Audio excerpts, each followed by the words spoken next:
Mi esposo se burlaba de mi peso y me comparaba con modelos, diciendo que le daba vergüenza que lo vieran conmigo, pero cuando tuvo un accidente y quedó inmóvil, me exigió que lo cuidara y lo bañara porque era mi deber como esposa fiel. Durante mucho tiempo creí que lo que me estaba pasando era parte del precio de amar a alguien, que era normal que un matrimonio tuviera altibajos, y que si yo simplemente era más comprensiva, más paciente, más esposa, eventualmente las cosas mejorarían. Pero lo que no entendía entonces, lo que me tomó años y mucho dolor reconocer, era que lo que yo estaba viviendo no era una etapa difícil ni una crisis pasajera, era un abuso constante, disfrazado de sarcasmo, de bromas privadas, de consejos para tu bien, y sobre todo, de silencios que pesaban más que cualquier grito. Yo era la que se esforzaba por mantener el hogar funcionando, por cocinar, por trabajar desde casa mientras él decía estar agotado de su día en la oficina, y también era la que cada día se tragaba las miradas de desprecio, los comentarios camuflados y las comparaciones crueles que iban minando poco a poco la poca seguridad que me quedaba en mí misma. Cuando conocí a Mark, yo no era delgada, pero tampoco me sentía acomplejada. Siempre he tenido curvas, caderas anchas, brazos fuertes y un cuerpo que, aunque no encajaba en los estándares de revista, me había acompañado sin fallar jamás. Él, por su parte, era de esos tipos altos, de mandíbula marcada, sonrisa perfecta y físico de gimnasio, y al principio eso me intimidaba, no lo voy a negar. Pero fue su insistencia la que me hizo pensar que tal vez, solo tal vez, él me quería así como era. Me lo repetía, que le encantaba que yo no fuera como las demás, que había algo en mí que era real, que su exnovia era una obsesionada con el espejo y que conmigo se sentía cómodo, en paz. Supongo que eso fue lo que más me dolió después, cuando empecé a darme cuenta que cada palabra que usaba para decirme que me aceptaba, en realidad solo era una manera de marcar la diferencia entre lo que le atraía y lo que toleraba. Los primeros meses fueron lo que todo el mundo llamaría perfectos: cenas fuera, caminatas nocturnas, fines de semana de películas y comida chatarra en la cama. Pero cuando nos casamos, esa faceta relajada empezó a desvanecerse. Fue como si de pronto yo me convirtiera en un proyecto fallido que él tenía que arreglar. Las primeras veces que insinuó que debería acompañarlo al gimnasio lo hizo con una sonrisa amable, como si estuviera pensando en nuestra salud. Luego, los comentarios se volvieron más específicos: que tal modelo se parecía a mí si me cuidara un poquito más, que tal vestido me haría ver mejor si bajaras unos 10, 15 libras, que no era por él, sino por mí, porque me vería más feliz si bajara de peso. Nunca decía que yo era fea ni me insultaba directamente. No. Mark era más sutil. Era cruel con técnica. Un experto en dejar frases flotando en el aire que se quedaban dando vueltas en la cabeza toda la noche. Lo peor es que muchas veces lo decía en público, frente a amigos, en reuniones familiares, incluso frente a sus compañeros de trabajo. Pero lo disfrazaba también de chiste o de consejo que yo no podía hacer otra cosa que sonreír incómoda mientras sentía que el suelo me tragaba. Recuerdo especialmente una noche en la que fuimos a una cena de la empresa donde trabajaba. Yo había comprado un vestido burdeos precioso, de esos que se ajustan justo en la cintura y caen en línea A. Me sentía hermosa. Me había maquillado con paciencia, había pasado horas arreglándome, y cuando bajé, esperé que me dijera algo, cualquier cosa, incluso un "te ves linda". En vez de eso, me miró de arriba abajo y soltó, sin siquiera dejar de mirar su teléfono, que esperaba que en las fotos no saliera tan ancha porque sus colegas eran muy crueles con los comentarios. No pude decirle nada. Me quedé congelada. Me tragué las ganas de llorar, y fui con él a esa cena como si nada, fingiendo una sonrisa mientras me preguntaba en qué momento se me había hecho costumbre que me hablaran así. En esa época todavía me creía culpable por no ser suficiente. Pensaba que si bajaba de peso, si me vestía distinto, si me arreglaba más, él volvería a tratarme como al principio. La verdad es que no importaba lo que hiciera. Nunca iba a ser suficiente para un hombre que solo sabía sentirse superior cuando tenía a alguien a quien mirar por debajo del hombro. Las cosas se fueron acumulando. Yo empecé a evitar las fotos, a decir que no a las invitaciones para salir con sus amigos, a usar ropa suelta. Me sentía avergonzada de existir en el cuerpo que tenía.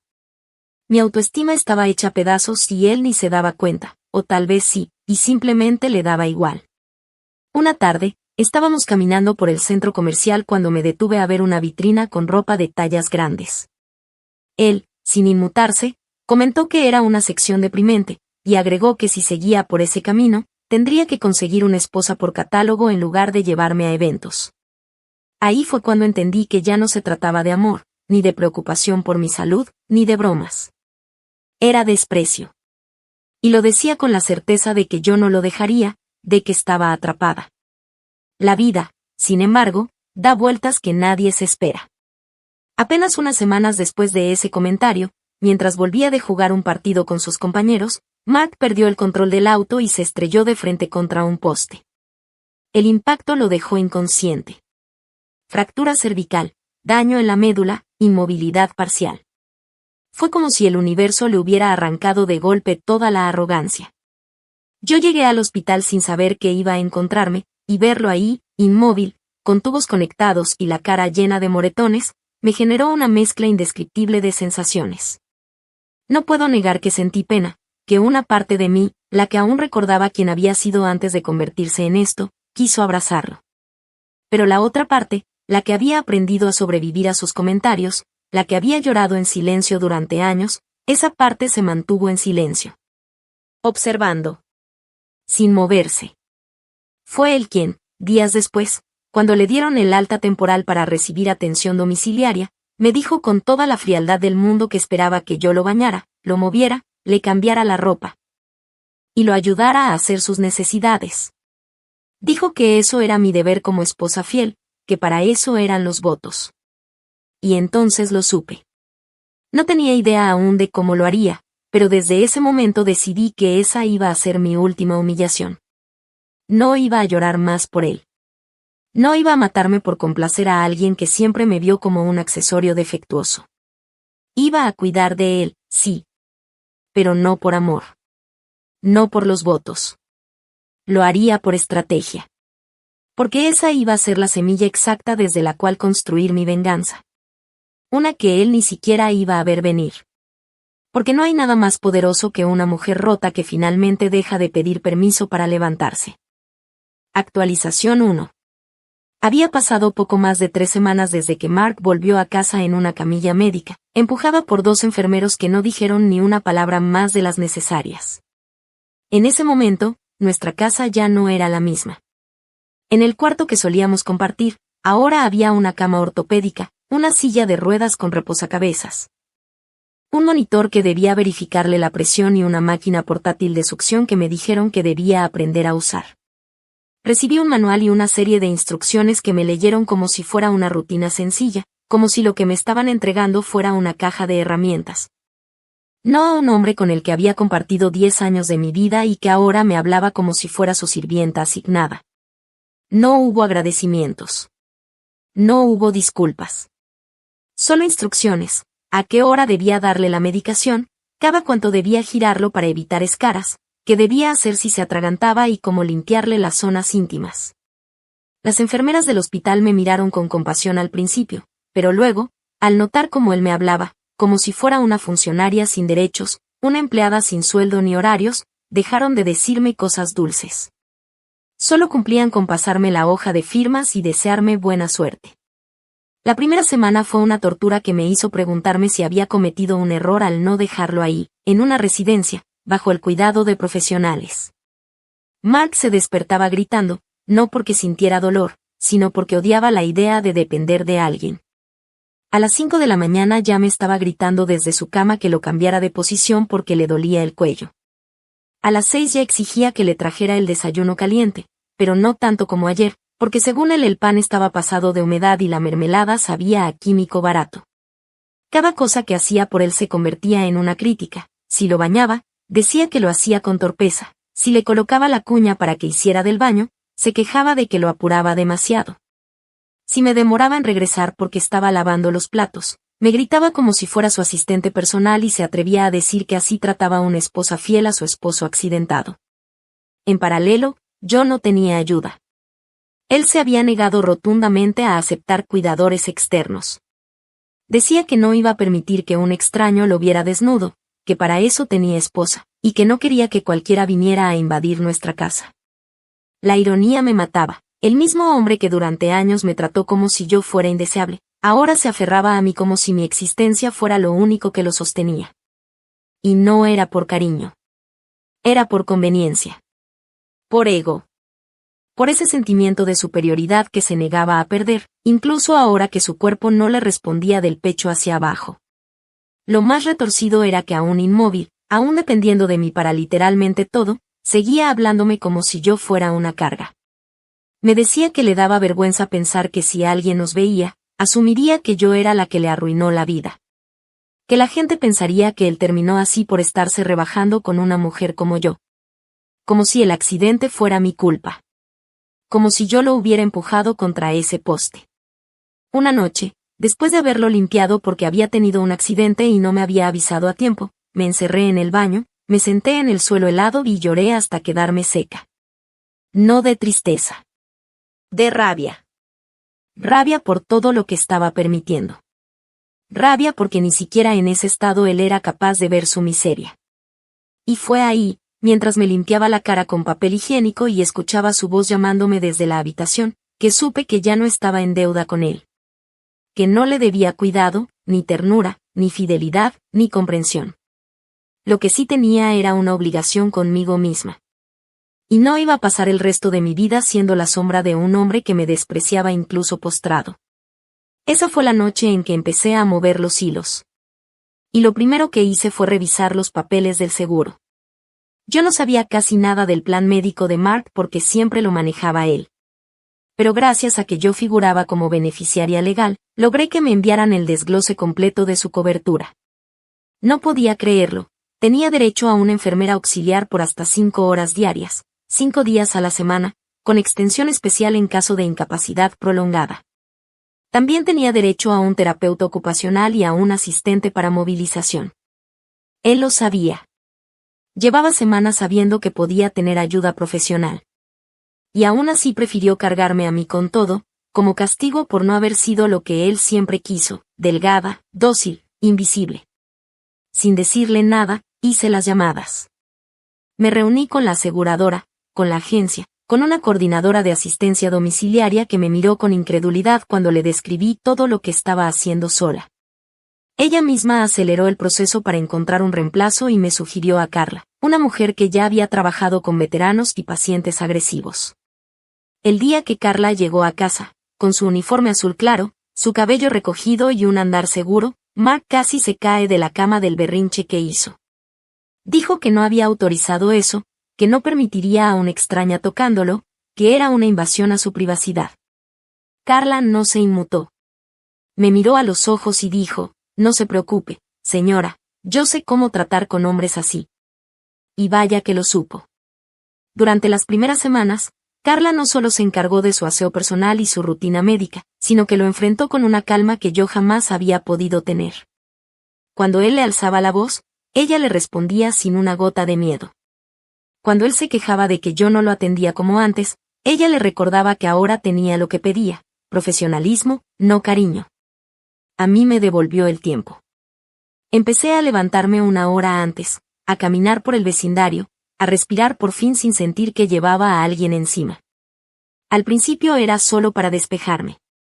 Luego me di cuenta que caminaba más rápido, que dormía mejor, que mi cuerpo, ese que él siempre despreció, empezaba a sentirse como mío otra vez. No le conté a nadie aún lo que estaba planeando. Ni siquiera a Carla, aunque ella lo intuía. Pero ya había comenzado. Cada paso que daba en esa acera era uno menos que me faltaba para llegar a donde quería.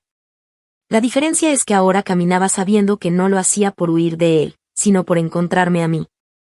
Y por preparar, con cada día que pasaba, la caída lenta y definitiva de un hombre que ya no sabía quién era sin alguien a quien aplastar. Actualización 2. Habían pasado ya poco más de 6 meses desde el accidente, y aunque el día a día seguía siendo agotador, también se había vuelto más silencioso. Mark ya no me gritaba al amanecer porque Carla se encargaba de todo antes de que yo siquiera abriera los ojos. Ella había establecido una rutina tan estricta que incluso él, con toda su resistencia y su arrogancia, no tuvo más opción que adaptarse. Su cuerpo había empezado a deteriorarse más rápido de lo que los médicos habían proyectado, no por la lesión en sí, sino por su actitud. se negaba a cooperar con la rehabilitación. Se negaba a ejercitar lo poco que aún podía mover. Se quejaba de los alimentos, de los horarios, del tono de voz de Carla, y hasta del ruido que hacía el motor de la silla eléctrica. Y yo, mientras tanto, aprendí a usar ese caos a mi favor. Aprendí a observar sin reaccionar. A juntar evidencias sin dejar pistas. A no discutir, no corregir, no defenderme. Solo registrar. Porque lo que Mark no sabía era que yo ya había empezado a hablar con un abogado. Uno que no era amigo de la familia, ni recomendado por conocidos, ni sacado de internet al azar. Fue Carla quien me habló de él. Una noche, después de una jornada particularmente tensa en la que Mark intentó acusarla de negligencia porque el agua del baño estaba 5 grados más fría de lo que él quería. Ella se quedó un rato más para asegurarse de que yo estuviera bien. Nos sentamos en la cocina, me sirvió té con sus propias hojas de menta seca, y mientras yo le contaba, sin llanto pero con rabia contenida, las cosas que había soportado antes del accidente. Ella me preguntó sin rodeos por qué no lo había dejado. Le respondí la verdad, que por mucho tiempo pensé que lo merecía. Que por mucho tiempo pensé que tal vez sí era mi culpa por no ser suficiente. Y que ahora, que ya sabía que no lo era, simplemente no sabía por dónde empezar. Fue entonces cuando me dio un nombre. Un hombre que había ayudado a otras mujeres en circunstancias similares, incluso peores. Que no cobraba por la primera consulta y que trabajaba con un enfoque que no se centraba solo en lo legal, sino también en lo emocional. Agendé una cita a sus espaldas. Tomé un Uber a otro vecindario para que nadie me reconociera y me senté en esa oficina pequeña, con paredes cubiertas de diplomas y un escritorio lleno de papeles. Donde un hombre de barba canosa me escuchó durante casi 1 hora sin interrumpirme ni una sola vez. Cuando terminé, me preguntó si tenía pruebas. Le mostré mensajes antiguos donde Mark hacía comentarios sobre mi cuerpo, fotos donde me había recortado de su lado en publicaciones, grabaciones que había comenzado a hacer después del accidente. Donde se escuchaba claramente cómo me insultaba, cómo me exigía que lo bañara bien esta vez porque no soy un maldito puerco. Como decía que era una mujer fracasada que solo servía para aguantar lo que ningún otro hombre soportaría. El abogado no parpadeó. Me dijo que tenía un caso. Que en Florida, si podía demostrar crueldad mental y emocional sostenida, incluso sin violencia física, era posible solicitar el divorcio por abuso con medidas protectoras. Que no necesitaba permiso de él para iniciar el proceso. Y que si él o su familia intentaban alegar que estaba abandonando a un discapacitado, podíamos contraargumentar con toda la evidencia médica, las grabaciones y los beneficios del seguro que él mismo había rechazado usar en su totalidad. Le dije que sí. Que quería empezar. Lo siguiente fue armar el expediente. Durante casi un mes me dediqué, en silencio, a organizar toda la documentación. Videos, audios, fotos, transcripciones, correos, historiales médicos, testimonios. Carla accedió a firmar una declaración simple confirmando su actitud abusiva y su negativa constante a cooperar con su tratamiento. El abogado me guió en cada paso. Presentamos la solicitud formal y pedimos una orden temporal para limitar el contacto hasta que se resolviera el juicio. La jueza que tomó el caso era una mujer mayor, de rostro severo pero atento. Leyó las primeras páginas del expediente y ordenó una evaluación urgente de su estado y de sus condiciones de convivencia. Dado que la casa estaba a mi nombre, y él no podía moverse sin asistencia, se autorizó que yo permaneciera en la vivienda principal mientras él sería reubicado, dentro de la misma propiedad. En una habitación secundaria habilitada para personas con movilidad reducida. Lo instalamos en lo que antes era el garaje, ahora adaptado con baño, cama médica y acceso independiente. Fue la primera vez que Mark se dio cuenta de que algo se le estaba yendo de las manos.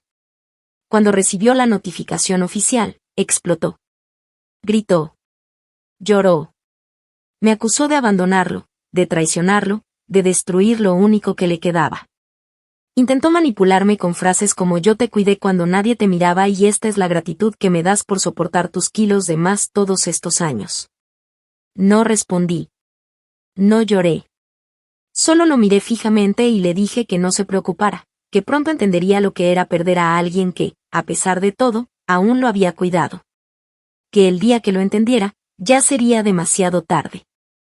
Afuera, las cosas también empezaron a moverse. Había comenzado a caminar más, a comer mejor, y por sugerencia de Carla, me inscribí en una clase de yoga terapéutico. Allí conocí a un grupo de mujeres que me recibieron sin juicio, sin preguntas incómodas, sin mirar mi cuerpo como si fuera una promesa incumplida. Era la primera vez, en mucho tiempo, que me sentía vista como persona, no como obligación ni como falla. Incluso comencé a retomar viejas aficiones, cocinar por gusto, pintar en las noches, leer novelas que había dejado a medias. Mi cuerpo seguía teniendo marcas, estrías, cicatrices emocionales, pero empezaba a reconocerlo como mío otra vez. Y mientras yo avanzaba, él se estancaba. Encerrado en esa habitación, dependiendo de otras manos para todo, viendo cómo cada día lo miraba menos, lo necesitaba menos, lo respetaba menos. Y aún no tenía ni idea de lo que venía. Porque esto, apenas era el comienzo. Mi libertad no solo iba a ser legal. Iba a ser total. Y él iba a verla llegar, lenta, firme, irreversible. Sin poder moverse, sin poder detenerla, sin poder hacer absolutamente nada más que recordar, todos los días, cómo fue que perdió todo. Por creer que podía aplastar a la mujer que más lo había amado, y que menos lo necesitaba. Actualización 3. Habían pasado ya 11 meses desde el accidente, y para ese entonces el juicio de divorcio seguía su curso, aunque lento, como todo en el sistema cuando no eres millonaria ni famosa. Pero a diferencia de antes, ya no me desesperaba. Cada día que pasaba, cada audiencia programada, cada papel entregado, cada visita del asistente legal al domicilio para verificar que Mark seguía negándose a colaborar con su recuperación, era un paso firme hacia mi libertad. Ya no tenía que justificarme ni explicar cómo había llegado a ese punto. Ahora cada detalle estaba documentado, y su actitud, cada palabra, cada berrinche, cada intento de manipulación, no hacía más que fortalecer mi caso. Él no lo entendía aún, pero ya estaba perdiendo. La diferencia era que esta vez no lo gritaba, no lo amenazaba, no lo empujaba, solo lo dejaba hundirse solo. Fue durante esos meses que, por insistencia de Carla y también porque ya necesitaba tomar las riendas de mi vida más allá del proceso legal, decidí inscribirme en unas clases nocturnas de administración. Había pasado años sosteniendo una casa, manejando presupuestos, organizando horarios médicos y solucionando emergencias que ni siquiera eran mías, y sin embargo nunca me había sentido autorizada a estudiar algo formal. Como si todo lo que sabía hacer no valiera, como si mis habilidades no fueran profesionales por no haberlas aprendido en una oficina. Ahora que tenía tiempo, ahora que podía decidir en qué invertir mis horas, lo hice. Las clases eran en un centro comunitario modesto pero bien estructurado, con profesores que entendían que muchas de nosotras veníamos de segundas oportunidades, de rutinas quebradas, de vidas reconstruidas a pedazos. Fue ahí donde conocí a Maya. Maya era la encargada de un pequeño gimnasio del barrio que había fundado hacía 5 años, enfocado en mujeres de todas las edades y cuerpos. No vendía rutinas milagrosas ni vendía la imagen de la mujer ideal, vendía comunidad, fuerza, autonomía. Un día, después de clases, me escuchó hablando con otra compañera sobre el proceso de divorcio y se acercó sin rodeos. Me preguntó si necesitaba un trabajo de medio tiempo. Le dije que sí, sin pensarlo demasiado. A la semana siguiente, ya estaba cubriendo la recepción del gimnasio 3 veces por semana en la mañana, antes de que Carla llegara a casa para su turno. Al principio solo era acomodar agendas, responder mensajes, recibir pagos. Pero con el tiempo empecé a integrarme más. Las clientas me conocían por mi nombre. Me pedían que las pesara sin juzgarlas. Me contaban sus historias mientras se quitaban los zapatos. Yo las escuchaba. Y poco a poco, empecé a verme reflejada en ellas. No por cómo se veían, sino por todo lo que habían aguantado. Por todo lo que aún cargaban. Mark, por supuesto, se enteró. Porque a pesar de que ya no compartíamos la casa principal, y de que legalmente no tenía derecho a cuestionarme, seguía sintiendo que podía opinar sobre mi vida. Una tarde, mientras Carla lo ayudaba a cenar, me llamó a gritos desde el intercomunicador. Cuando fui porque aún había cosas que no podía dejar de hacer hasta que el divorcio se oficializara. Me miró con esa mezcla de desprecio y superioridad que tanto conocía y me preguntó si era cierto que ahora trabajaba en un culto de gordos felices. Me dijo que era patético que mi nueva ambición fuera acomodar horarios para mujeres que se rinden ante la gordura en vez de luchar contra ella. Que lo mío no era empoderamiento, era conformismo.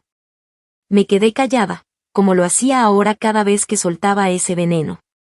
Me limité a tomar el vaso que había lanzado al suelo y le recordé que si no quería seguir comiendo papilla, más le valía no insultar a quien aún manejaba su dieta. Esa noche, subí a mi habitación y abrí la carpeta del caso. Reproduje una de las grabaciones que había hecho esa misma tarde, sin que él lo notara, porque el sistema del intercomunicador tenía micrófono y cámara.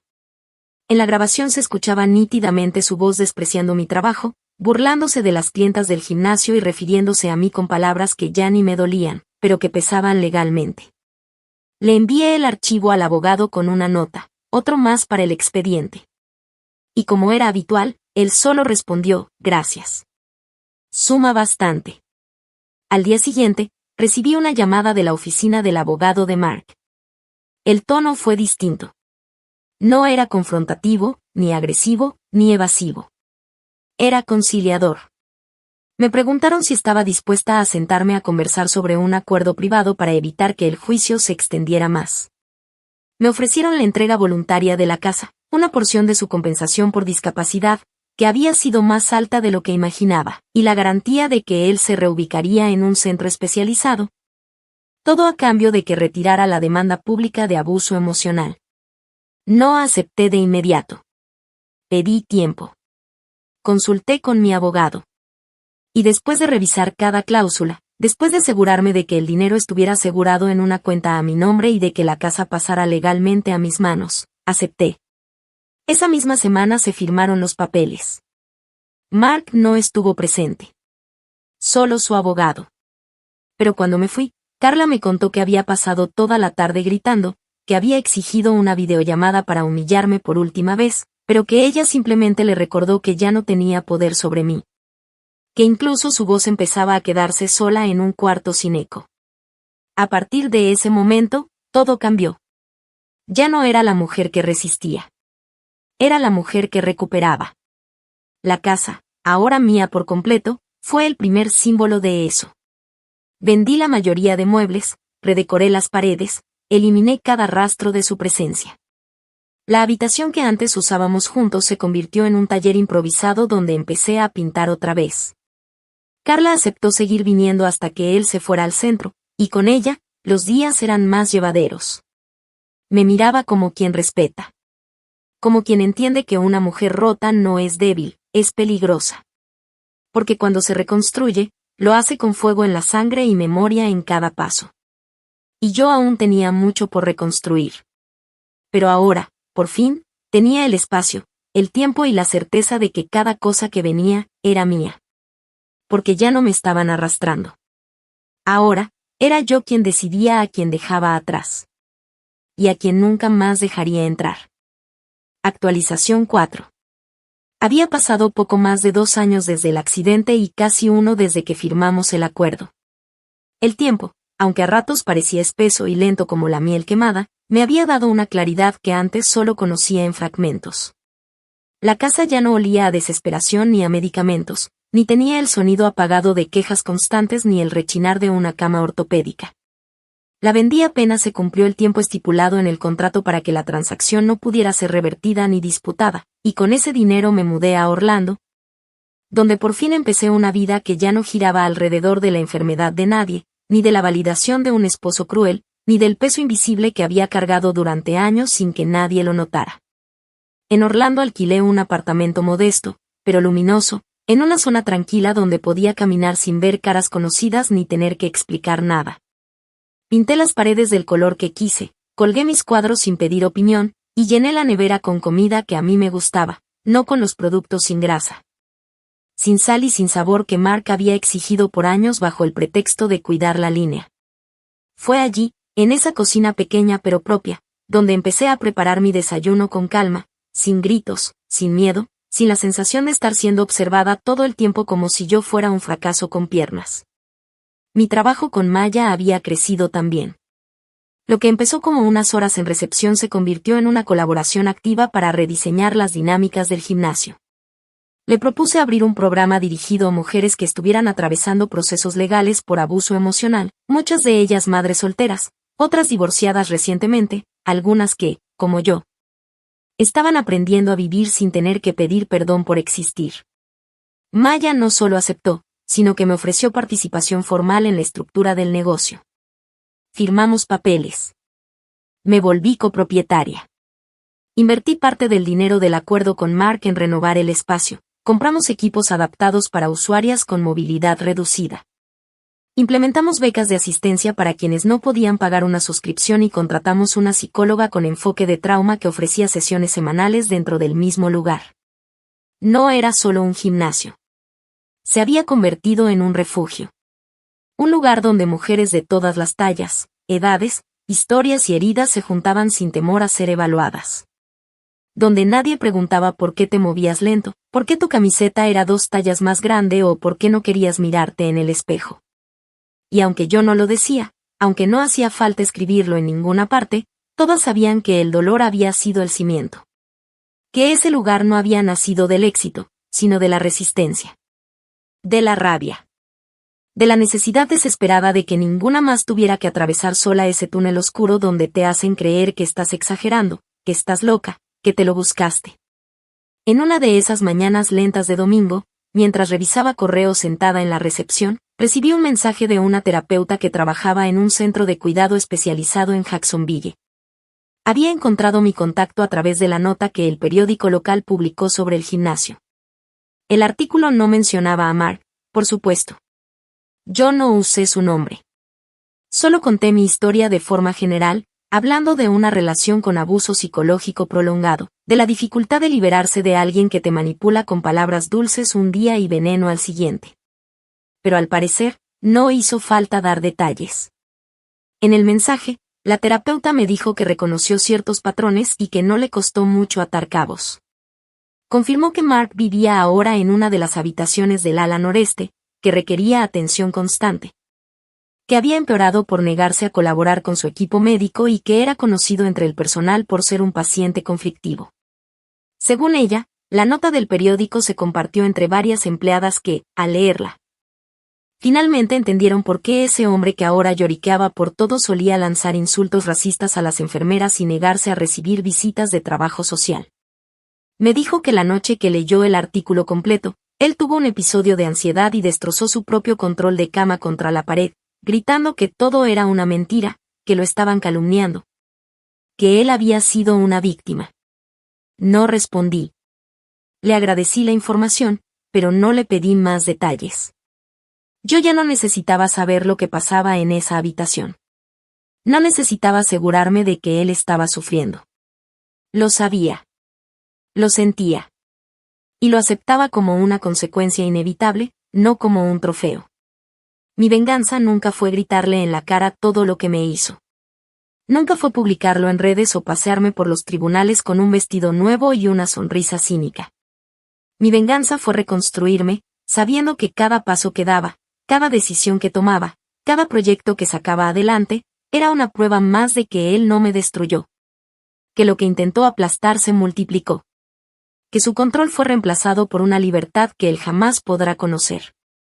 Porque el cuerpo de Mark, ahora reducido a una rutina de enfermeros, alarmas y pañales desechables, era el mismo que se burlaba del mío por no ser digno de mostrarse.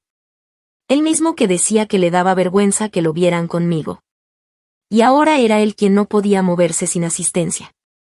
Quien ya no podía controlar ni su vejiga, mucho menos la narrativa de su propia historia. Mientras tanto, yo estaba firmando contratos, abriendo nuevas líneas de negocio, organizando talleres con psicólogas feministas y escribiendo mi historia, completa, sin filtro. Para un libro colaborativo de mujeres que habían sobrevivido al abuso emocional dentro del matrimonio. Había retomado mi terapia. Empecé a salir con alguien. No era nada formal, pero me gustaba su forma de hablar, su respeto, su paciencia. Nunca preguntaba por mi pasado, solo por lo que soñaba hacer ahora. Y eso, para mí, ya era suficiente. Así que no fui a verlo. No le respondí su última carta. No necesitaba escuchar sus ruegos. Porque ya no era una mujer rota. Era una mujer despierta. Y él, que durante tanto tiempo me tuvo bajo su sombra, ahora vivía atrapado en la suya propia. Yo ya no tenía que hacer nada más para verlo caer. Solo seguir caminando, mientras él, desde su rincón de cuidados paliativos, comprendía lentamente que la única persona que realmente lo había cuidado, ya no estaba dispuesta ni siquiera a mirarlo. Actualización final. Había pasado ya 3 años desde aquel accidente. 3 años desde que la vida, sin pedirme permiso, dio un giro que en su momento me hizo pensar que sería mi sentencia, pero que, con el tiempo, descubrí que había sido mi punto de quiebre. Mi redención. Mi liberación más profunda. Aquella mañana, el sol entraba por los ventanales del gimnasio, atravesando las cortinas de lino claro que habíamos instalado hacía poco, y que se movían con la brisa como si el viento también quisiera estirarse entre nuestras paredes. Las máquinas resonaban con el ritmo pausado de mujeres que no entrenaban para encajar en un molde, sino para reencontrarse con sus cuerpos después del abandono, del maltrato, de la vergüenza impuesta. Y en la recepción, mientras revisaba los correos del día con un café en mano, llegó un sobre sin remitente, de esos que uno reconoce por instinto. Lo abrí sin prisa.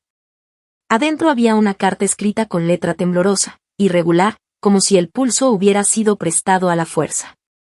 La reconocí de inmediato. No por la firma, sino por el tono. Por la manera en que trataba de sonar noble, casi condescendiente, como si cada palabra fuera un acto de generosidad. Mark me perdonaba por haberlo abandonado.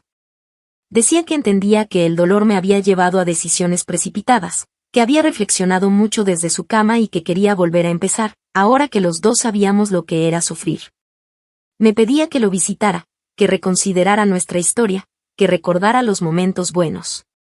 Que la vida era corta y que aún podía ser nuestra si dejábamos atrás el pasado.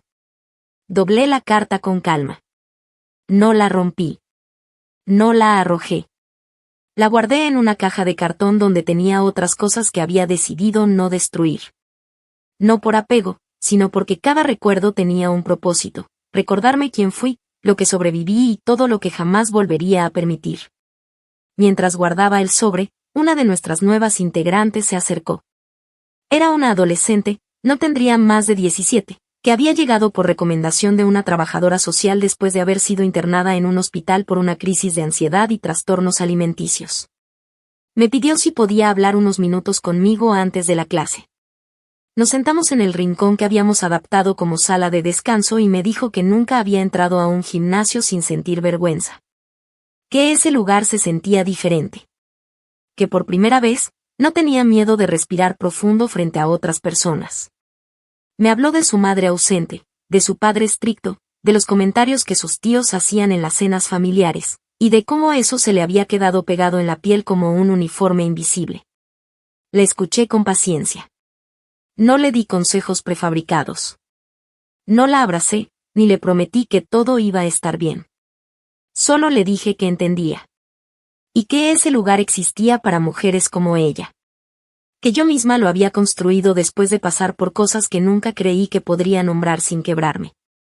Que cada vez que alguien cruzaba esa puerta con miedo y se iba con el cuerpo más erguido, aunque fuera solo por 1 centímetro, era como quitarle una piedra más al muro que me había rodeado durante años. Ella sonrió, y en esa sonrisa sin maquillaje, sin filtro, sin poses, comprendí que mi venganza había sido perfecta. Porque no se trataba de que él sufriera. Ya no. Esa parte había dejado de importarme. Lo que de verdad dolía, y a la vez sanaba, era saber que todo lo que él intentó destruir había florecido. Que yo no solo me levanté, sino que convertí mis cicatrices en cimientos. Que de la humillación que él sembró, yo construí refugios. Que el cuerpo que él detestó, que comparó, que minimizó, era ahora el cuerpo que acogía, guiaba, resistía. Que él, que decía que yo era una carga, era ahora el que no podía moverse sin ayuda, sin que alguien lo limpiara, sin que una mano ajena decidiera cuándo podía o no ir al baño. Después de la clase, mientras cerraba la recepción, vi por la ventana como las últimas chicas se despedían entre risas, compartiendo números, intercambiando promesas de verse la próxima semana. Y ahí lo entendí todo. Mark quería que volviera porque ya no tenía a nadie.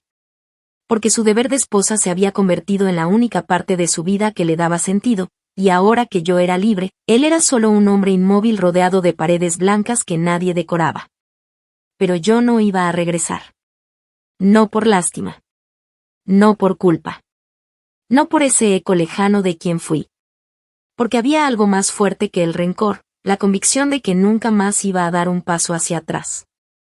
La carta fue lo último que supe de él. No respondí. No bloqueé. No anuncié. Solo dejé que el silencio hiciera lo suyo. Y con cada día que pasaba, ese silencio se volvía más denso, más definitivo, más afilado. Ya no necesitaba decirle que lo había perdonado. Porque lo cierto era que no lo había hecho. Y no tenía por qué hacerlo. A veces, la justicia no está en olvidar. Está en seguir viviendo de una manera que haga imposible que quien te dañó vuelva a sentirse importante. Esa fue mi venganza real. No el juicio. No el dinero. No el gimnasio. Sino el hecho de que mi vida continuó, y la suya se detuvo en el mismo punto donde creyó que podía hundirme para siempre. Solo que yo, a diferencia de él, ya no estaba atrapada. Yo había aprendido a caminar sin miedo. Y él, en cambio, no volvería a dar un paso más.